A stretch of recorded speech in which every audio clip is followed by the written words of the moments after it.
इस वीडियो में हम बात करेंगे एक और सेल ऑर्गेनल के बारे में जिसका नाम है सेंट्रियोल्स। तो राइबोसोम्स की तरह ही सेंट्रियोल्स भी बिना किसी मेम्ब्रेन से बाउंड होते हैं, यानी they are without any membrane.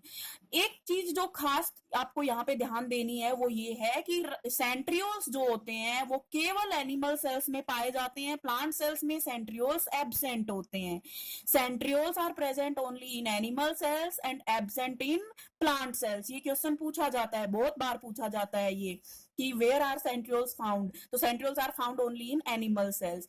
अब सेंट्रियोल्स की एक खासियत देखिए कि सेंट्रियोल्स हमेशा पेयर्स में होते हैं, यानी सेंट्रियोल्स का हमेशा एक पेयर होता है। तो सेंट्रियोल्स का एक पेयर यानी कि दो सेंट्रियोल्स हमेशा एक साथ रहते हैं।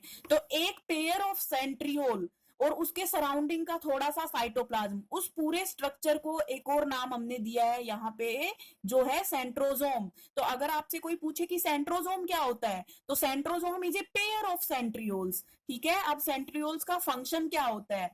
एनिमल सेल्स में सेंट्रियोल्स का काम होता है सेल के डिवीजन में हेल्प करना, यानी जब एक सेल डिवाइड करके नई सेल्स बनाती है तो उस समय सेंट्रियोल्स का रोल देखने को मिलता है।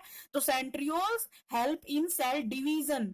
किस तरीके से वो सेल डिवीजन में हेल्प करते हैं, स्पिंडल फाइबर बना के, by formation of spindle fibre या by formation of astral rays. तो ये क्वेश्चन भी पूछा जाता है कि what is the function of centrioles. तो आप ये भी बोल सकते हैं the function of centrioles is in cell division, they help in cell division. या कई बार इस तरीके से भी ऑप्शन में मिलेगा आपको, चार ऑप्शन मान लीजिए दे दिए कि फंक्शन ऑफ सेंट्रियोल इज, और उन चार ऑप्शंस में से ये वाला ऑप्शन है, सेल डिवीजन ऑप्शन में नहीं है लेकिन ऑप्शन में लिखा हुआ है spindle formation, formation of spindle fibres या फॉर्मेशन ऑफ एस्ट्रल रेज, तो ये भी आपके करेक्ट आंसर होंगे। तो centrioles help in cell division by spindle formation और बाय एस्ट्रल रेज फॉर्मेशन। अब देखिए, हमने यहाँ पे ये बताया कि एनिमल सेल में सेंट्रियोल्स पाए जाते हैं, प्लांट सेल्स में सेंट्रियोल्स नहीं पाए जाते। अब डिवाइड तो प्लांट सेल भी करती हैं, तो प्लांट सेल में तो सेंट्रियोल होते ही नहीं है, तो फिर प्लांट सेल में सेंट्रियोल्स का काम कौन करता है।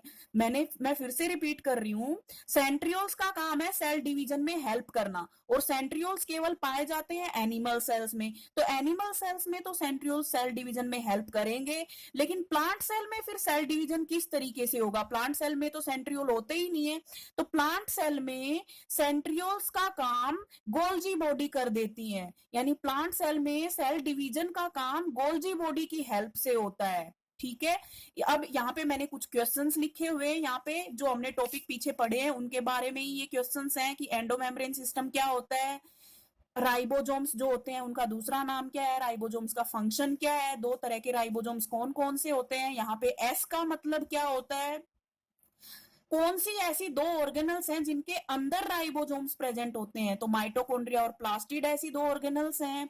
उसके बाद है, अगर आपसे ये इस क्वेश्चन को मैं थोड़ा अच्छे से एक्सप्लेन कर रही हूं, organelle with in organelle, organelle के अंदर ऑर्गेनल का होना। हमें पता है माइटोकॉन्ड्रिया और प्लास्टिड दो ऑर्गेनल्स हैं और राइबोसोम भी एक ऑर्गेनल है, इन ऑर्गेनल के अंदर भी ऑर्गेनल प्रेजेंट है।